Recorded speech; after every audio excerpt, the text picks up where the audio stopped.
Welcome to it, sports fans. It is the MKT Show. I am MKT, and I feel good about that. I feel really, really good about that. It is the first show of the new year. Good to be here just before 8 o'clock in the Republic of South Africa. Uh, I, I just said Happy New Year because it's what everyone says, but I think it's over now. I think from the second, you shouldn't be saying Happy New Year anymore. It sounds ridiculous. Sounds absolutely ridiculous. Like people after Christmas still saying Merry Christmas and it's the 28th. Absolutely madness. Tell you what's been madness is the Premier League. We're going to get into it. Chelsea are in a situation, but I'll tell you why everybody needs to breathe and calm down. Frank Lampard's fine. We'll get into that. And then new year, new me. So this year I'll do on Mondays where I was right, where I was wrong, because then I don't get to edit it, right? I have to say if I was right or wrong. You got to be humble. Stay humble is what they say. So yeah, MKT inspires on all social media. Otherwise, Cliff Central Sport, you know what to do. It is Cliff C Sport on the Tweet Monster. Let's get into it. Hope you had a good break. And if you're still on a break, good for you. Wherever you are with loved ones or hated ones, by the way. Not everybody loves who they're trapped with. And either way, I hope it's going all right for you. Look, let's get into it. I'm going to start with the Chelsea thing. I mean, 3-1 was it was a shellacking. It was a lesson for Lampard. It was harsh. But here's the thing I know about life is I'm moving into my mid-30s. And I think as we get into life is we all go through phases, and businesses are people, right? It's a collection of people. So it's not very different from real life because you're dealing with people. People are complicated. You got to organize them. If you don't organize people, it's chaos. Without rules, they say we are but animals. But here's what I've learned from my life so far, moving into my mid-30s and speaking to elders and people that are successful and reading a little bit about patterns. Look, in our 20s, we're all the same. Well, we're trying to fit into the world. We're cocky if we're getting into the sort of academia, and then you leave academia. So you're kind of cocky, you're aggressive. You're trying to acquire things, right? You're trying to acquire knowledge. You're trying to get better friends. You're trying to get a wife. You're trying to get a girlfriend. You're trying to get some stability. So that's your 20s. It's a mess. But it's aggressive and generally successful people. They're trying to push at 20 because you have nothing. You don't know anything. You don't know what you're doing. You don't know your left ear from your right. You don't know anything, but you're aggressive. You know it all in that sort of time. That decade is all about acquiring knowledge, acquiring friends, acquiring networks. You get to 30, generally, if you've sorted it out, if you weren't a mess like me, in your 30s is when you start to mix the acquisition you've done of knowledge with the ability to actually do things, right? So those two need to come together at 30 because then you need to start establishing a career. At 30, you start working. Maybe you're in middle management by then because you've done the grunt work, you've done the late shift, you've done the 12-hour shifts, 15-hour shifts, 18-hour shifts. You're in middle management now. You're starting to set the base for where you want your career to go. You want to start specializing. So 30 to 40, 30 to 50, in that time, you're starting to work to lay that base. You're working really hard so that in your 50s, you can go to another level. In your 50s, we get into something called legacy time, right? In your 50s, you want to be working for legacy. I don't want to be working at 50 to pay my rent. I want to be working at 50. Maybe I want a boat and a holiday house, right? If you do it right, that's how it's going to go. 20s, cocky, but you're acquiring knowledge, getting a network, learning relationships, trying to stabilize a relationship, blah, blah, blah. 30s, you should be established by then. Like you should be a semi grown up. Maybe if not full on grown up, by 30 is you're establishing the grounds for your career, for a marriage, maybe start thinking about kids in the next 10, 15 years, right? That's what's happening. 50s, legacy. I want maybe 2 boats. I don't know. I want my kids to go to private school. I want to I want to buy my wife nice things. I want to buy my husband nice things. That's what you work for. So that at 50, you're working for legacy. Hansi Cronje called it money for Jim. Football clubs are the same thing, right? Football clubs are the same thing. The best example in England is Manchester United, right? What did Fergie do early on? Everybody thinks Fergie came in straight away and, he took over from the Busby Babes kind of, that 20 years that United had spare, and Fergie just took off. No, Fergie had to come in. United were rubbish when he came in. They were nonsense. They had been tosh for 20 years. But what did Fergie do? He came in It was hard, but what did he do? He came in, right? Stabilized because he was borderline getting fired, spent some money, and then it was legacy. That's the process at a football club. There's no getting around it. You cannot just spend money without stability. And I'll get into why just now. You stabilize at the football club, right? You spend the money. So again, in your 20s, you're looking to stabilize. In your 30s, you're creating that money, that base, and then you go and win, which is the legacy. Fergie did that. Wenger, second greatest dynasty I think England's ever seen. He came, he stabilized, he spent the money. I think he forgot to do the legacy part.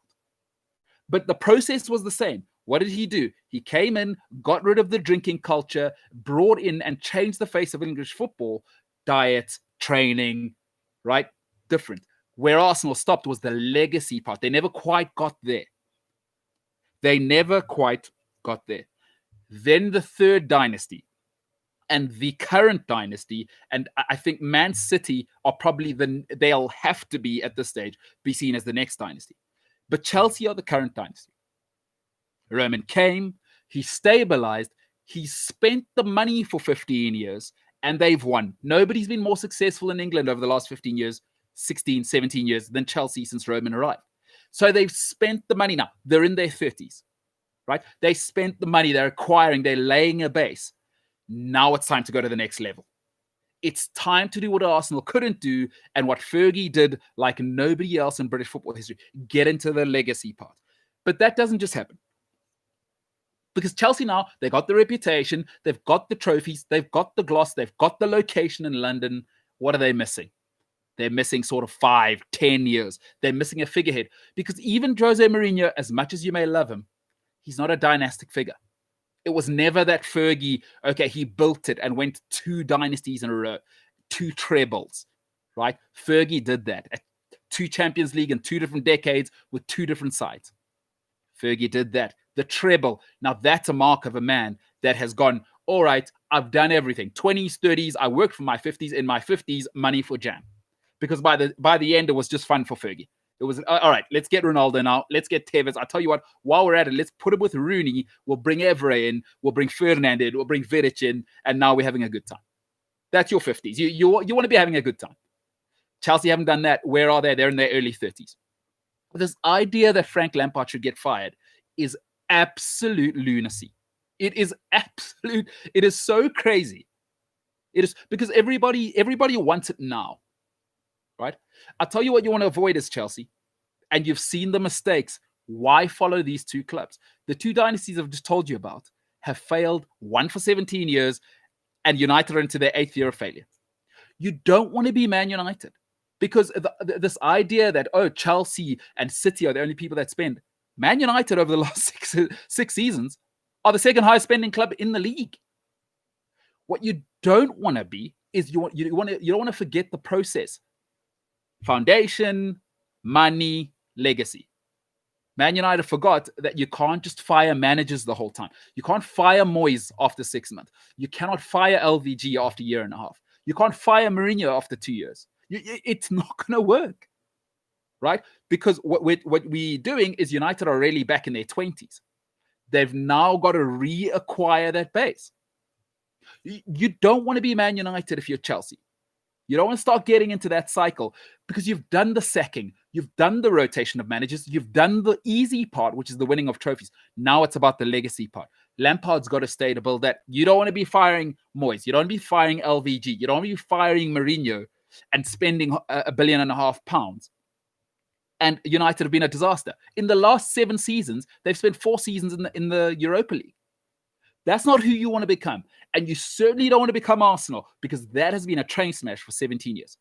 So firing Lampard, all it does is push the reset button. It takes you from, all right, 28, 29, I'm about to go to middle management. It just sets you back to your 20s in university. Chelsea need to relax. Everybody needs to breathe.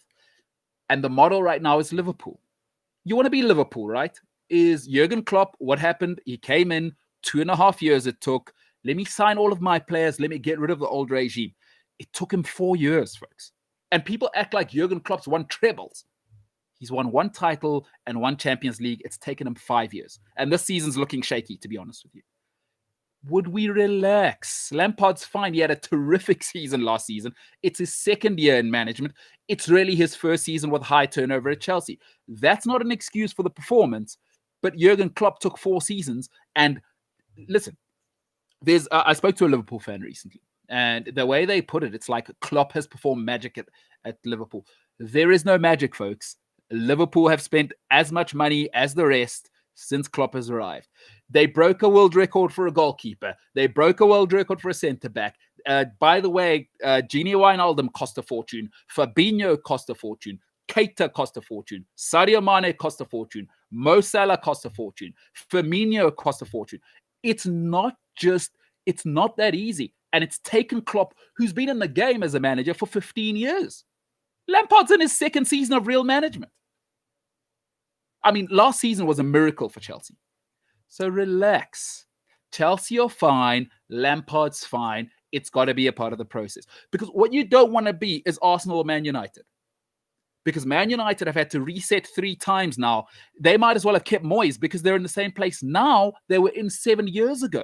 And it's cost them £1.5 billion. You don't want to be Arsenal. It's cost them £1 billion to be where Wenger was 17 years ago. That's not what you want to be. Folks, here's the thing I know about great business leaders. And football's a business. Never go with your emotions. Go with the principle. Right? We all get so attached to our emotions and feeling. And I love football. I love sport because it's a passion thing. But when you're the owner of an establishment, go with the principle, not the feeling. Lampard's fine. Chelsea's fine. Liverpool are fine because they gave Klopp 4 years to turn around what's been a disaster forever. Chelsea haven't been a disaster. They won the title 3 years ago. So relax. You've just lost your best player probably in the last decade. He's been the best player in the league for 5 years. You just had a transfer ban and you're still in the Champions League. There's no need to reset. There's no need to say you're a flop. It's going to be okay. Don't try and cheat the process. Because Man United tried to cheat the process. Arsenal tried to cheat the process by cutting corners. And this is what happens. You're 3 managers later. You've been in the Europa League 4 out of 7 seasons. Chelsea have trophies now. They've got reputation now. Now it's about making sure that Lampard can become your Fergie. He can become your Wenger. He can become your Arrigo Sacchi. Because that's the next level for Chelsea. Listen, Roman, you've shown you can win. You've shown you can spend the money. You've shown you can outwit the league in terms of the farming system. What's left now is just become... And please, for a second, don't think Roman doesn't have an ego. He sees what United have done. He sees what Bayern Munich have done. He sees what Barcelona have done. You don't think Roman Abramovich wants to be known as the man who changed the face of Chelsea Football Club, who kicked United off their perch, who kicked Liverpool off their perch? Of course he does. The only way for Chelsea to do it now, it's been 17 years of unprecedented success. The only way now is let's go 2 in a row. Let's go 3 in a row. Let's have maybe a double winning season, a league, Champions League. That's what's left for Roman Abramovich. The only way to do it is stability. Man United showed you the blueprint. Trust the process. Listen, Arsenal spent £800 million, by the way, in the last 7 years. So don't be fooled. This thing's not easy. Don't panic. There's no need to panic. Chelsea are fine. Lampard's fine. And if Jurgen Klopp, who's been in the game for 15 years, takes 4 years to turn around a football club, Frank Lampard's going to take a bit of time. And everything's fine. The squad is young. There's been high turnover. And nobody in the world, Pep Guardiola, he's the guy. Took him 2 seasons. And he didn't have a transfer ban, by the way. In his first season, he still spent a bit of money. In the second season, and then the third season, they took off. So no need to panic. Don't listen to the fearmongers. In life, the rule is go with the principle over your feelings. What is the business principle? You get smart people around the best resources and you let them spend time together. That's Roman's next move. You've done your 20s, you've done your 30s. It's now time for Roman to make money for Jam and Lampard, without a doubt, whether it's him or the next guy, but you got to give him a 4 or 5 year cycle. No problems there. And just breathe. If you're a Chelsea fan, for goodness sake, just breathe. You don't want to be Man United, right? Don't let the Man United fearmongers, don't let Arsenal tell you, because Man City are the next dynasty. You know why? They give their managers time. They give money, and then their managers get time. That's the combination in football, folks. Fergie outspent this league for 15 years. Stop with the kids won the league for Fergie. That's absolute rubbish. Anybody who buys that Man United line doesn't know the history of football. What did they do for Fergie? All right, you've stabilized. Now here's all the money in the world. Go break the league record for Roy Keane. Go break the record for Andy Cole. Go and try and get Shearer for the record. Break the defender record for Rio Ferdinand. Go break the record for Juan Sebastian Veron. Go and break the world record for Wayne Rooney for a teenager. The Man United folks don't you know, this romanticization of the league is crazy. And we do this with history. Fergie outspent the league for 15 years, but he didn't cheat the process. Stabilize, right? Win, legacy. Simple as that. So Chelsea fans, breathe. Everybody needs to relax. This is going to be fine if given time. That's what you got to do. A few losses here and there don't change anything. All right, let me move on to this. Love to hear your comments. But because I'm so humble, and by the way, MKT inspires on social media. Otherwise, Cliff Central Sport. Like, share, subscribe, be a friend, tell a friend. Every Monday from now on, I will tell you where I was right, where I was wrong. So, because I'm humble, you know, you got to be, in order to be legitimate, you got to be able to say, got that one right, got that one wrong. So I'm going to get into this on Mondays now instead of Tuesdays. It's a new year, hashtag new me. By the way, before you go, if you like the content, push that one. That's like. If you don't like it, just move on. I don't know what you were doing before. Let's go and do that. All right, where I was right, where I was wrong. I'll get into where I was right first. Mikel Arteta. Listen, things take time, right? It's been the biggest disaster of any big club over the last 15 years. It's been a farce. They told them, oh, we're moving to a new stadium in order to compete with the rest. Clearly, that's been rubbish. Arsenal haven't spent time building legacy. Arsene Wenger was, I'd say, 90% of the problem. The whole club model was built around one man. That was a huge mistake, right? The Unai Emery thing, the problem with Arsenal is that, folks, in order to move on in any relationship, there is no nice way to break up. If you need to break up with someone, just break up with them. Do it now. Arsenal took too long. They took 5 years too long babying the situation. It just spiraled out of control into mediocrity. The Wenger thing was a catastrophe. And it was his fault, by the way, because he should have walked out the door when he felt he lost his teeth. He became, listen, you cannot run a club like Arsenal where you're involved in the finances, the recruiting, you're in charge of everything, you're dealing with board meetings. That's nonsense. That's on Wenger. Nobody said he had to take on that much. It took a man like Mikel Arteta. He said, I got to rip this whole thing down. And now he's had to rip the whole bandage off. Emre didn't do that. Emre was just like, okay, let's water it down. He'll be the coach. We'll keep doing what we were doing. What you were doing didn't work for 17 years. And you brought in a coach. Ain't going to work. Mikel Arteta, you had to give him time. I was dead right. I said, he's the guy. And listen, you need charisma to change. Unai Emery was, no, he wasn't the guy. He doesn't have that chutzpah to tell David Luiz, get the hell out. Right, Holding, you got to get out. Xhaka, probably you're gonna need to go. Right, these old Wenger guys are still around. Bellerin's gonna have to go. Arteta's had the balls to come in and say enough is enough, and that's hard. That's hard because you're trying to turn around the Titanic. Mediocrity is a cancer, folks. I've told you this. If it's in your life, get it out. Arsenal allowed it to hang around for 17 years. Wenger was 10 years past his sell-by date, but let's call it 5 to be kind. The man was a legend, but he overstayed his welcome. Mikel Arteta is trying to undo 17 years of awful in 6 months. Do me a favor. I was dead right there on the right track. Don't worry about the season. You're going to finish top 10. It's going to be all right, but you're going to get rid of more deadwood. I was dead right. Where I was wrong, listen, I didn't think Mourinho would work at Spurs. Right? At first, I said it would work probably as the management level. I think Spurs have the best ownership or the best owner in the league. I think Roman Abramovich is the best ownership overall. But I think in Daniel Levy, my God, they are building a monster. They've certainly got the best projected ownership moving forward. They've got it right. Right? I was wrong about Mourinho. I thought it would take a little bit longer. I said it would work. I just didn't realize it would work this quickly. That's where I was wrong. Perhaps Mourinho is evolving. Because he's not easy on people. He is not easy on people. Ndombele is finding out that you can't pitch up overweight. Luke Shaw didn't last under Mourinho. Why? Overweight. Doesn't work. Mourinho wants adults. He wants grown-ups. He's brought in his own guys, and it's been turned around like that. Tell you what, that Spurs team, it's a little bit older. It's quite a mature squad when you look at it all. All of the youngsters are gone. Dele Alli, you get off TikTok. You're gone. Mourinho, I've said this before, Mourinho cannot tolerate kids, not because he's not a great coach. He coached Porto to 2 trebles in 2 seasons with nobodies. With absolute neighbor. With Deco, we had no idea who that was. All he had was George Costa, and that was it. We had no idea who Deco was, who Elena Chev was. You had no idea who these people were. Carlos Alberto, we had no idea. Mourinho can coach, he's fine. Now he's starting to show you, all right, I'm evolving. But it's going to come at a cost if you're not willing to be on board. I was dead wrong about that. Where I was right, Son Heung-min is Spurs' best player. Don't give me Harry Kane. Don't do that. Son is unbelievable. He makes it tick, right? He does everything. And to have somebody who's your best player have the best work rate is a game changer.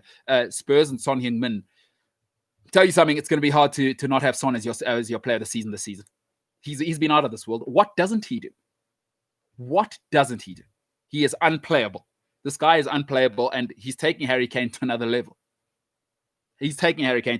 So for me, I was dead right there. I said at the beginning of the season, Spurs need to hand the team over to Son, and it looks to me like Mourinho, because Mourinho doesn't care about reputations. What does he care? He coached the great El Fenomeno at 19 with Brian Robson at Barcelona. He's coached them all. He doesn't care. He's coached Cristiano Ronaldo, Sergio Ramos. Get out of here. What, Harry Kane's going to be too big for him. Son Heung-min and Spurs, I was dead right there. Listen, where I was wrong, Tom Brady, 40 touchdowns. He's 40 years old. It is insane. Listen, I said it wouldn't work. It's half worked. Because I think they're going to have to get rid of BA down in Tampa Bay in order to really make it work, because I think they should be doing what Tom likes to do, which is death by 1,000 cuts, but he's pushing the ball down the field, 40 touchdowns. It is phenomenal. Tom Brady, insane. I didn't think it would work this quickly. They're into the playoffs. It looks like they'll play. That's going to be tough. They're going to have to play Aaron Rodgers, see how that goes. That's going to be tough to get through. A great performance by this 43-year-old Tom Brady. 40 touchdowns this season. Just out of this world. Where I was right, Tammy Abrams, not the guy. He's got no first touch. Right, number one, he's not an aerial threat. Chelsea's whole system is the 2 wing backs are out of this world in terms of delivery. Now, they got exposed against Man City. I don't think Aspilicueta is Reece James. But one thing, it was my concern about Chilwell. He cannot defend. But what you saw is his delivery is out of this world. I think Timo Werner up front now, they got to stick with it. If you're not playing him, you're playing the big Frenchman up front. Right, Giroud's got to be the guy. Tammy Abraham has no first touch. He's not an aerial threat. And quite frankly, all of his goals are meaningless. Right, they come late. He doesn't bring anybody into the game. You can't have that. He's probably a top 10 Premier League striker. He can go back to Aston Villa. That's probably his level. But you can't wait at Chelsea. You can't allow people to develop while they're in the team. Tammy Abraham, maybe 5-10 years' time. But he's not the guy right now. And that just is not going to work. I'm sorry. Tammy Abraham isn't going to work. I don't get first touch. I don't get any strength. So the ball doesn't stick up front. What it means is Kai Havertz, Timo Werner, Christian Pulisic can't join the game and be effective. Now, you cannot have that if you're looking to be top 6. You cannot have that. I'll talk about another guy later who at least does that part. And then if you're Tammy Abraham, you cannot be awful in the air. He doesn't challenge for the ball in the air. And he's, 6'3", 6'4"? He can't jump. I don't get it. But I was dead right. Tammy Abraham, he's got to go whether now in January or the end of the season. Where I was wrong, I thought this might work, but Bernard Mendy is turning out to be Paul Pogba at left back. It's been a disaster since Pep came. He's gone. Because it's another quarantine break, by the way. He's had 3 problems. And Pep Guardiola got rid of Zlatan Ibrahimovic at Barcelona because Zlatan wouldn't drive a company car. If you don't know that story, go and look it up in Zlatan's book. Bernard Mendy's done. It's over. Pep does not forget. He will cut. Pep Guardiola is this ruthless. He cut Samuel Eto'o in probably the greatest striker season Spain has ever seen. Now, Ronaldo aside, Messi aside. But up front, the season before, Eto'o was out of this world. Get out of here. First season, I'm playing Pedro. What? Pep doesn't care. It is his way, highway. And especially now, he's just a legacy guy. I'm sorry, Bernard Mendy, that's going to be a disaster. I thought it would work. I thought I thought he'd be Jordi Alba at the next level. But the one thing about Pep Guardiola is you got to take it seriously. And I don't mean seriously like you're serious. I mean like Pep Guardiola serious. And Bernard Mendy with the social media, 100% Pep doesn't love that. And Bernard Mendy is not Zlatan Ibrahimovic. Sorry, it's over. Really what he is Ravel Morris and Paul Pogba, just at left back with a little bit more credibility. Especially now 3 ACLs into it. It's over. He's done. Pep does not tolerate that. I was dead wrong. I thought that would work. Where I was right, Jack Grealish, not serious. Another lockdown breakdown, by the way. Another driving curfew block. So now he can't drive, and he broke curfew again. So it's 3 incidents in 6 months. Can't have that. Can't have that. He's perfect at Aston Villa. Do what you want, when you want, with who you want. They'll look after you. They'll tolerate you. Listen, nobody will put up with your nonsense like your own mother. Trust me, I know. In my 20s, I was a rapscallion. And people say, oh, but he's in his 20s. Give him a break. Listen, we pay these people to be uniquely mature. It's why I always say pick character over talent. Because you need to be uniquely mature to be in that world. Trust me, I've been in the football world. So I know I wasn't mature enough. I don't deserve the money. I don't deserve the fame. I don't deserve the chances. If you want to be at that level, be a grown-up. Mason Mount, be a grown-up. He's a grown-up. Like that. That is a child who's a grown-up. Reece James, grown-up. Marcus Rashford, grown-up. I'll pay that. I'll pay Marcus Rashford whatever he wants. Be a grown-up. I don't want to hear I'm 25. So is everyone else in the league.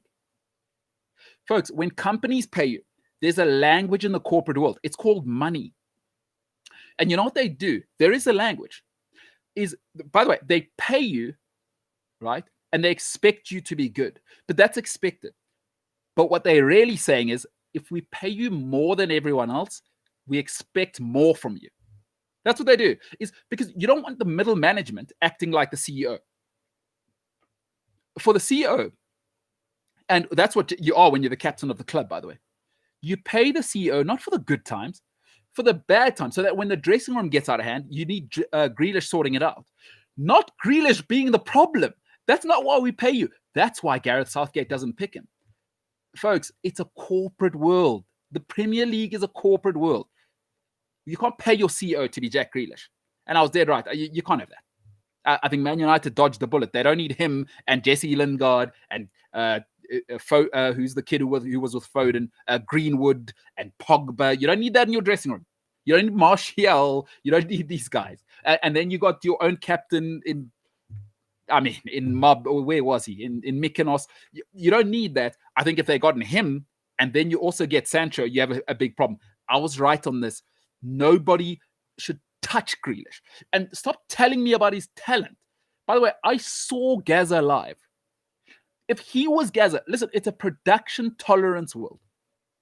One thing tolerance will never be above, though, is production. He still hasn't given me a Frank Lampard season. Now, if you give me 2 seasons of 15 goals, 10 assists, okay, then I tolerate this nonsense. But I'm not putting up with that. If I got to pay you 200,000, I also got to put you on my posters. That's why Gareth Southgate doesn't want to pick him. You can't have this. And I was dead right. Jack Grealish, not a grown-up. And Aston Villa, all right, you keep him, but it lets me know what you're thinking. Where I was wrong, listen, Gabriel Jesus, I thought he'd take off this season. And it's probably my problem. And I'm seeing a hole in Kevin De Bruyne right now. And people might say, hey, they thrashed Chelsea yesterday. I'll get to De Bruyne another time. But Gabriel Jesus, I thought, here's your time. Listen, it's easy when you're coming off the bench for Aguero and Aguero's shouldering all the responsibility. And folks, I say it all the time. Great is impossible. It's rare when you have it. Whether it's a girlfriend, a boyfriend, a mother, a father, a partner, a business partner, people at work. When you have great, do what you must to hang on to it. Because you're starting to see now the drop from great to very good. Because I think Gabriel Jesus is the second best striker in the league. The drop from great to very, very good. He's Brazil's number 9 at the age of 19. Right? You don't get to be that without being the best. But the drop from legendary to very good. Look at this drop. Man City are a different team without Aguero. They are a different team. And the drop to, listen, responsibility is a game changer. And it's easy to be the 1A because Aguero's one. He shoulders all the responsibility, right? The big moments, the clinical cut when you needed that 1-0 win away at West Brom, whatever it may be. Aguero's finishing all of those. Gabriel Jesus has had chances. He has had chances. Tell you what, he's better than Tammy Abraham. Just wanted to mention is he's brilliant at the other stuff. He'll hold it up. The movement's out of this world. The first touch is out of this world. The technique is out of this world. The toughness is out of this world. And the work rate is sensational. So you don't have to worry about that part. But maybe he's not quite ready to be the guy. I thought he'd step up this year and become a megastar. Not quite ready yet. It takes time. And Pep's demanding. And Pep is demanding. If Samuel Eto'o had to go, Gabriel Jesus is going to take a little more time. Where I was right, listen, Paul Pogba, Man United are better without him. It's now clear. It's been, for me, it's already been shown over the last 4 seasons. Right? Make all the excuses you want. It's the manager's problem. It's the media misunderstand him. It's Ollie not using him right. Like, folks, I say this all the time. After your first divorce, I give you a break. She was terrible. He was terrible. They had problems. Your second divorce, all right, they had stepkids. It wasn't the time. It's hard. Marriages are hard. People bring, you bring baggage from your last marriage or 2 relationships. Your third divorce, that's a you problem. I can't have Paul Pogba telling me the first time was Fergie's problem and United wouldn't play it. And then he left Juventus and it was Juventus's problem because they wouldn't give him what he wanted. He couldn't be the man. And then now it's United's problem because they're not playing him in the 6 with protection or at 8 or the 10. Or now it's France's problem because they're not giving him the protection he wanted. And he always needs to be babysat. Come on now. And then he's not managing his agent as well. Folks, when you're the world record signing, I'll say this for the first or the umpteenth time. I don't pay £90 million so that you can come to my club, so I have to babysit you and Mino Raiola. That's not what Man United paid for. What they paid for Paul Pogba was take us to the promised land. And right now, the promised land for Man United is top 3, top 4, right? Is we're struggling. Take us to the next level.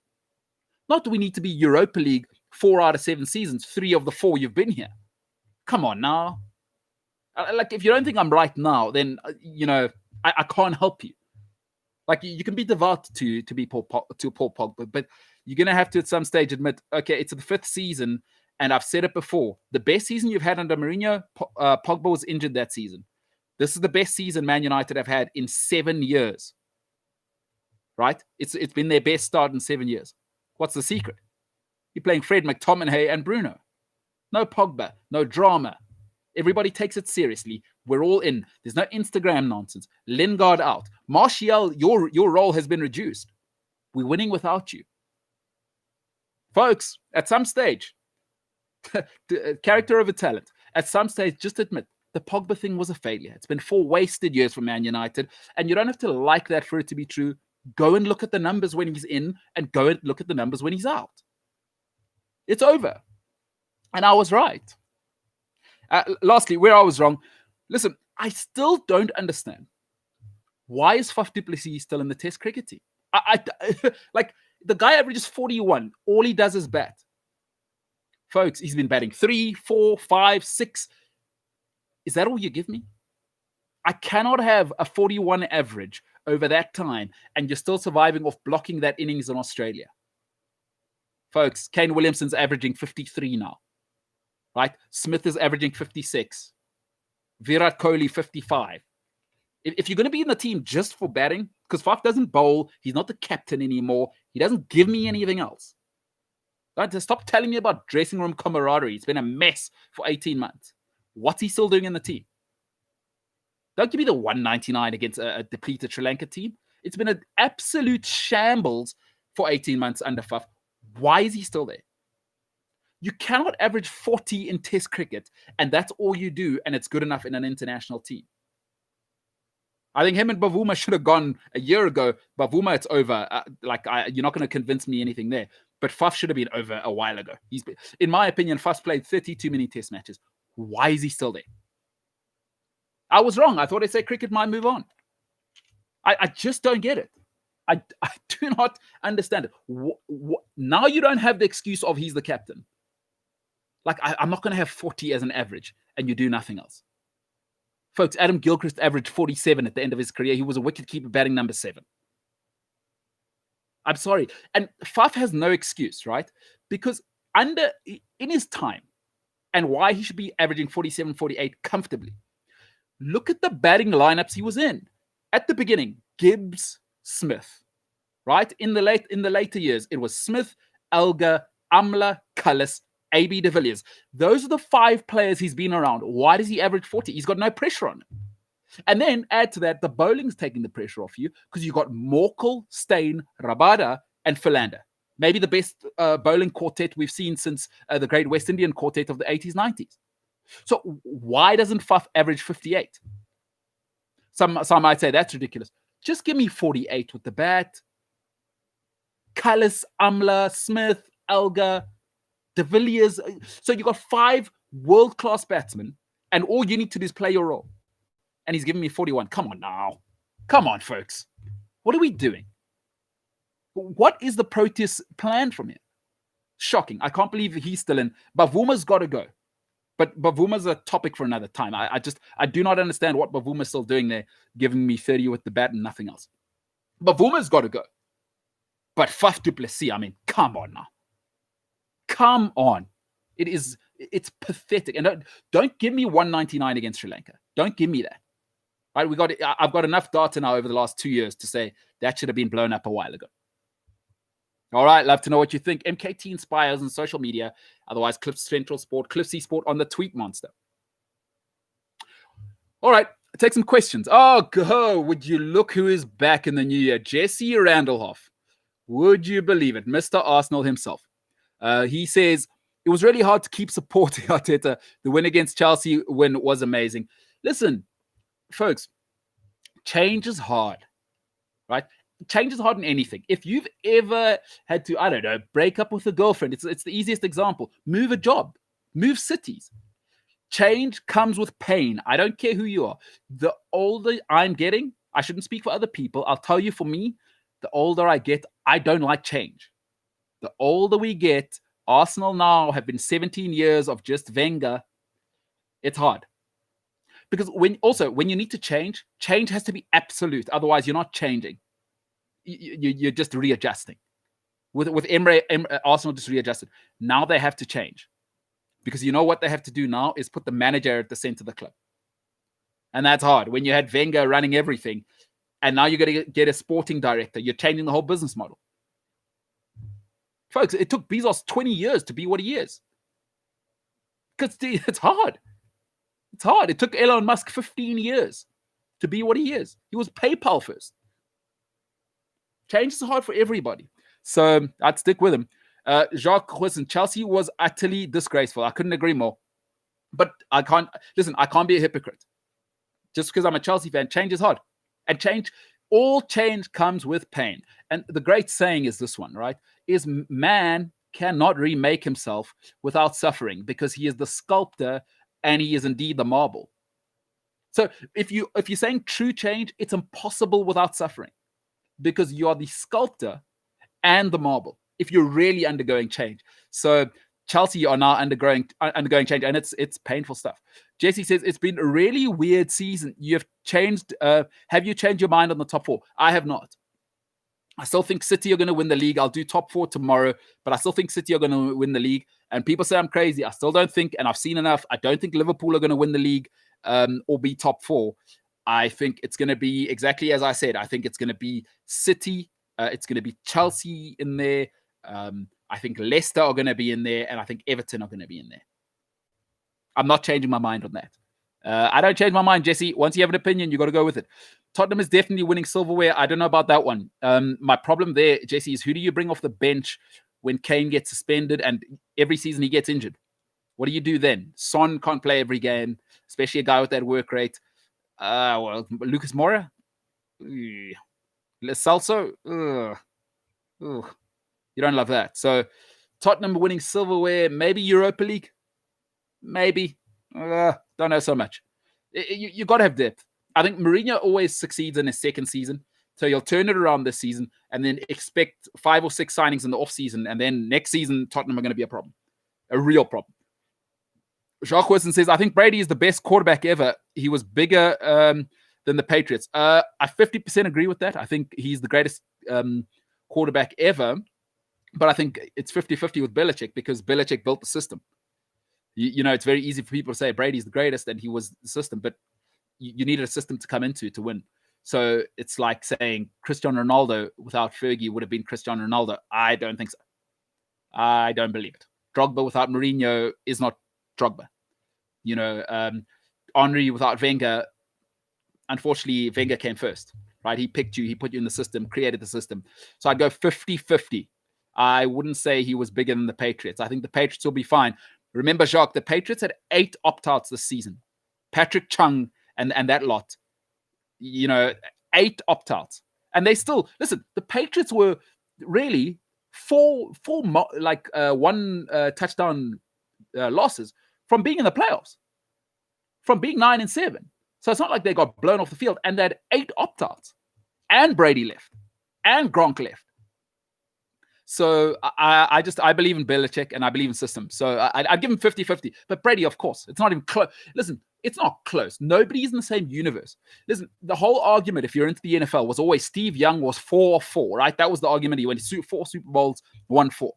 All right, when Brady got to 5, that shuts that down. When Brady got to 6 and he went to 9 and really should have, they were also close, right? Eli beat him right? 4th. And listen, even his victories were close, but Brady's 6 out of 9. Right? Steve Young's 4 out of 4. Don't give me Aaron Rodgers. People always say, oh, if you take the Super Bowls out of it, what are you talking about? You take the Super Bowls out of it, everyone's fine. Patrick Mahomes is the greatest because Mahomes is better than Rodgers. I don't care what people say. Patrick Mahomes is doing things that Aaron Rodgers couldn't do in his dreams. Now, Rodgers, they're saying, is the most talented thrower of all time, but I think Mahomes has taken it to another level because Mahomes is a different level athlete. So Brady's the greatest, and it's not even close. 6 Super Bowls. Football's impossible to have a dynasty. What the Patriots did was we'll never see that again. We'll never see that again. Just incredible. So, Jacques, I'm with you 50-50 there. Gulke says, Jesse, I think Ollie is making more right decisions than wrong. He's also handled the Pogba situation very well. Hey, Gulke, that is to be seen. That is to be seen. Ollie is making more right decisions than wrong. Look, one thing he's doing is he's getting rid of the rubbish, right? Now, I'd like to see how he deals with the Greenwood situation because the Greenwood situation got out of hand, right? That was 2 lockdown breaks, and then they had the thing with England, and I'm not sure how that's going. Let's see how he transitions Pogba out. How's he going to deal with the Maguire situation? So, we'll see. We'll see. I think, but you got to give Ollie some credit and say, they'll probably be top 6 this season, and you can't love what they did against Leipzig. So, you can't have it both ways. Because if he's doing well, you can't lose to Leipzig in a must-win game with your full team, with apparently the second coming of Ronaldinho and Bruno. Because you can't have it both ways. So, I don't know. I think the jury's still out. If you're a United fan, maybe it's more emotional to you. But for me, I look at, I don't know what United standards are now, because they, again, in the last 7 seasons, they've been in the Europa League 4 times. So if Europa League's the standard and top 6 is the standard, Ollie's making great decisions. If the Champions League and winning is so, but Guche, maybe you are more optimistic than I am, and that's fair enough. Jesse saying, "Oh yes, do you think Saka meant it?" Oh, stop it. He did not mean it. And hey, listen, Arsenal outplayed Chelsea there. I have no excuses there. He certainly didn't mean it. I didn't think so there. Finish off with this one. Jacques Huisson, who is in the DRC, by the way. Incredible. Jacques says, I think Boucher and Pollock had a better run rate. Listen, to be honest with you, I never loved Mark Boucher either. I think he played too long. We should have just, if we were going to play AB as keeper, just play AB keeper, because then you can play extra batsman or an extra all-rounder. So I think that took too long, and they gave Boucher too much credit.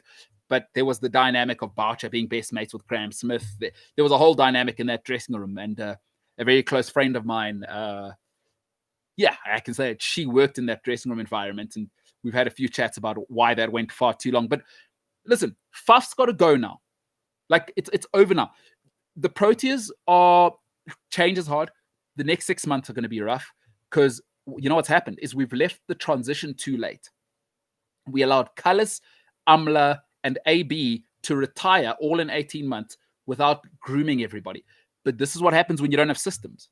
You know why, to Jacques' point earlier, you know why the New England Patriots are going to be fine? Because it's next man up. Listen, the Patriots don't care about Brady. Brady's gone, right? You watch it. They're going to probably go to Matt Stafford. Stafford's going to come in. They're going to get their 8 players back next season. The Patriots are going to be back in the playoffs next season, no problem. Systems always win long term. Talent will win short term. But a mentor of mine always, she's trying to drill something into me because I'm an aggressive person, right? And I'm still young. She says, never, ever, right? Sell your future or sell your present for the future. Don't burn your bridge now, as in your present, for the future. She says it to me all the time. Do not destroy now and cost yourself the future. So the Proteas it's been a mess because you cannot. Look at the last 2.5 years. Smith went, Amla went, AB went, Cullis went. You can't have that sort of, like, that's carnage. That's the core of your batting team. That's why we're a mess now. You cannot allow the 4 of them to retire in 18 months and you haven't groomed Hamza. Because you know what the reality? Hamza should have 20 tests by now. Aiden Markram should be 35 tests in by now.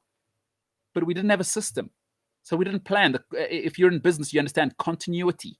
Continuity planning is you've always... Listen, you've got to make people replaceable. I don't care who you are. The best business models make the CEO replaceable like that. The Proteas have been a mess. It's horrible. And we'll finish off with this one. Jesse Randolph says, Bruno versus KDB, who's better? United fans are crazy. I mean, nobody thinks Bruno's better than KDB. And if they do, good luck to them in this world. It's going to be another hard year for you on this planet. What? Like, just give me some evidence first. Don't give me chances created. I was looking at a list the other day. I think chances created in the since Bruno arrived, I believe in his first, is it 30 games or 40 games or something like that? He's just above Kevin Phillips. Don't give me that. Kevin De Bruyne is on a different level. The movement, the touch, making things work. Bruno makes it work when we're on the front foot. But I also can't overlook Bruno disappearing in a group where all you had to do was beat Istanbul. Was he not there for that? Was he not there for Leipzig turning you over? Where was he for that? Because I don't need Bruno when things are going well. I need Bruno when it's Champions League time and we're losing to Istanbul and we're getting outplayed completely by Red Bull Leipzig. Again, every coin has 2 sides. You know, everybody likes to look at the good side. And no, Bruno's nowhere near Kevin De Bruyne. And don't let anybody tell you different. And if they are, get them out of your life. They're ridiculous. They are absolutely... He's not on the same planet. He is not on the same planet. So Kevin De Bruyne, I've got 2.5 seasons of evidence now that this guy can do it anywhere, against anybody, anytime. Folks, that is it for the first show. MKT. Remember, before you go, help us out by pushing that one. Like, hey, if you don't like the show, don't push like, because that's going to help us. Go back to whatever was happening in your life before this. I don't know. Maybe you were cutting your toenails. Maybe you were having a fight with your next door neighbor. I don't know what people are doing, but it's the new year. It is great to be back. By the way, you can expect 1 or 2 things within the next, I've been saying this for about 3 months now, but things always take longer. But we are moving. We're moving and grooving. Moving and grooving. Great to be back. I'm MKT. This is Gareth Cliff. This is the MKT Show. And for now, we are the hell out of here.